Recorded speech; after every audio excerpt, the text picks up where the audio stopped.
বিসমিল্লাহির রহমানির রহিম। আশা করি সবাই ভালো আছেন। আমি আল্লাহর রহমতে খুব ভালো আছি। আজকের টপিকটা হচ্ছে 1 ঘন্টার ভিতরে বশীকরণ করা গোপন মন্ত্র। তবে এই মন্ত্রটার ক্ষেত্রে আপনাদের কিছু ভুল বা কিছু সঠিক কথা বলেনি, তারপরে আপনার কথাটা যদি ভালো লাগে ভিডিওটা দেখেন এবং আমার কথায় যদি বিশ্বাস থাকে, আর যদি না থাকে তাহলে ভিডিওটা স্কিপ করে দিয়ে সোজা চলে যাবেন। প্রথম কথাটা হচ্ছে, আপনি এই মুহূর্তে স্ক্রিনে যে মন্ত্রটি দেখতে পারছেন, এটা কোনো বই থেকে নেওয়া না, কোনো গুরু থেকে নেওয়া না। এক কথায় আমি স্বপ্নে একটা শয়তানের থেকে পেয়েছি, আর এটা দিয়ে আগেও কাজ করেছি, কাজ হয়েছে। আমি যে কোনো প্রয়োজনে স্বপ্নে ওই শয়তানকে ডেকে যে কোনো সমস্যার সমাধান করে থাকি। মানে এক কথায় এটা হলো শয়তানের দেওয়া মন্ত্র, কিন্তু এটা কোনো কুফরি মন্ত্র না। আর এই শয়তানের থেকে আমি যতগুলো মন্ত্র নিয়েছি ততগুলো মন্ত্রই 100% কাজ করেছে। এবার আপনার যদি মন করেন আমার কথার উপর বিশ্বাস থাকে, তাহলে আপনার মন্ত্রগুলো কাজ করবে, মানে এই মন্ত্রটা। আর যদি কথাটা বিশ্বাস না হয় তাহলে আপনি স্কিপ করে চলে যাবেন, এতে আমার কোনো সমস্যা নেই। মানে আমার কথা আমি আপনারে সঠিকটা বলে সঠিকটা প্রচার করব।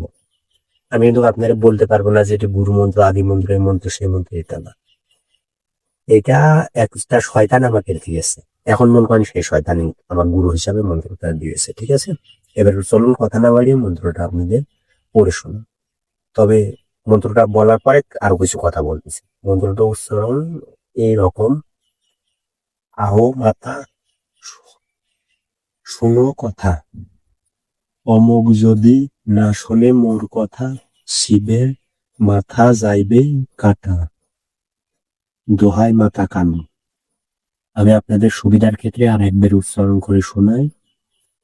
আহো মাতা, শুনো কথা, অমুক যদি না শুনে কথা, শিবের মাথা যাইব কাটা, দোহাই মাতা কানু। এই হলো মূল মন্ত্র। তবে একটা কথা বলি, এর নিয়ম নীতি যদি আপনি দিয়ে যদি সঠিকভাবে কাজ করতে চান, তাহলে ভিডিওটা যদি চুল পরিমাণ টেনে রাখেন তাহলে কোনো কাজ হবে না। আর আপনি ভিডিওটা যদি পুরাপুরি দেখেন, সেক্ষেত্রে যদি মন করেন আপনি চুল পরিমাণ কাজ কম হয়, কাজ তো হবেই, মানে চুল পরিমাণও যদি 1 ঘন্টার থেকে বেশি দেরি হয়, সেক্ষেত্রে আমি আপনার জরিমানা দিয়ে দেব। আপনার যত সময় বা পরিশ্রমের পেছে যাবে, তার জন্য আমি 10,000, 20,000, 50,000 টাকা পর্যন্ত আপনার জরিমানা দিতে রাজি। মানে আমি লিগ্যাল কথা বলবো, কথাগুলো আপনি শুনে কাজ করবেন। ভিডিওটা স্কিপ না করে আপনি সঠিক নিয়মে কাজ করেন, 100% ফলাফল পাবেন। আমি আশা করি কথাটা বুঝাতে পেরেছি। এবারে আসল নিয়মটা জেনে নিই। প্রথম কথাই মন্ত্রটা সিদ্ধ করা লাগবে।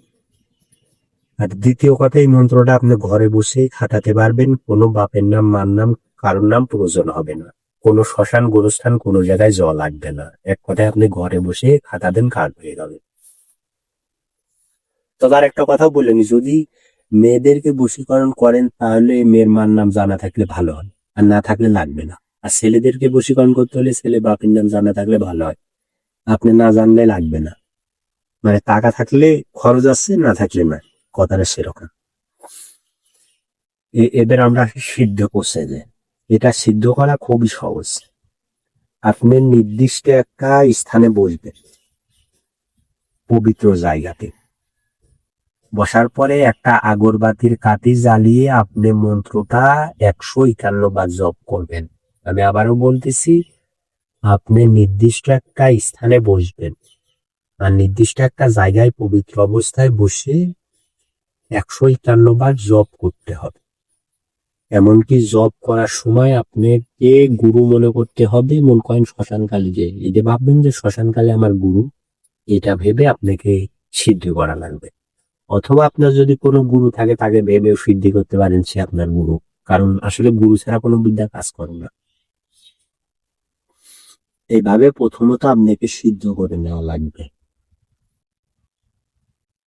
কিন্তু আরো একটা ভালো, মানে আমি মন্ত্র সমস্ত ভালো দিকগুলো আপনাদেরকে ভেঙে বলে দিয়েছি, এই জন্য বলছি যে ভিডিওটা স্কিপ করবেন। আরো একটা ভালো দিক, আপনি যদি দেখেন আমাবস্যার 3 দিন আগে কিংবা 3 দিন পরে, মানে এক কথায় আমাবস্যার যোগ চলতেছে, সেই টাইমে যদি সিদ্ধ করেন রাত্রের বেলা, কোনো আমাবস্যা যোগে, ঠিক আছে, ইউটিউব অথবা পঞ্জিকে দেখে আপনি যদি সিদ্ধ করেন, সেক্ষেত্রে আপনার মন্ত্র মন করেন 1000% কাজ হবে, মানে আপনি কাজ করলেই হবে। এবার আমরা আসবো মন্ত্রের প্রয়োগ বিধিতে। মন্ত্র সিদ্ধ করা মানে 90% কাজ হয়ে গিয়েছে, এবার আপনি প্রয়োগ করতে হবে। প্রয়োগ করার জন্য আপনি যদি ব্যক্তিকে চিনে রাখেন তাহলে বিশেষ কিছুর প্রয়োজন নাই। আবার আপনি এটা দিয়ে একটা ছেলেকে প্রেম করিয়ে দিতে পারবেন একটা মেয়ের সঙ্গে, একটা মেয়েকে প্রেম করিয়ে দিতে পারবেন একটা ছেলের সঙ্গে, ঘরেতেই বসে। এর জন্য আপনি একটা মেয়েকে বশ করতে হলে আপনার কি করা লাগবে, বা ছেলেকে বশীকরণ করতে হলে আপনাকে কি করা লাগবে? খাতায়, সাদা খাতার পেজে কালো কালি দিয়ে একটা ছেলের ছবি আঁকাবেন, ঠিক আছে? তারপরে আপনি 3 বার মন্ত্র পড়ে ছবির উপর 3টা ফু দিবেন, দিয়ে ছবিটা রেখে দিবেন আপনার বালিশের নিচে। আবার 3 বার মন্ত্র পড়ে আপনি ফু দেবেন পরের দিন, আবার বালিশের নিচে রেখে দেবেন। আবার 3 বার মন্ত্র পড়ে আপনার ছবিতে একটা ফু দিবেন, আবার আপনার বালিশের নিচে রেখে দেবেন। তবে এই 3 দিন আপনি পবিত্র স্থানে ওই বিছানায় ঘুমাবেন, মানে আপনার বিছানাটা পবিত্র রাখতে হবে এক কথায়।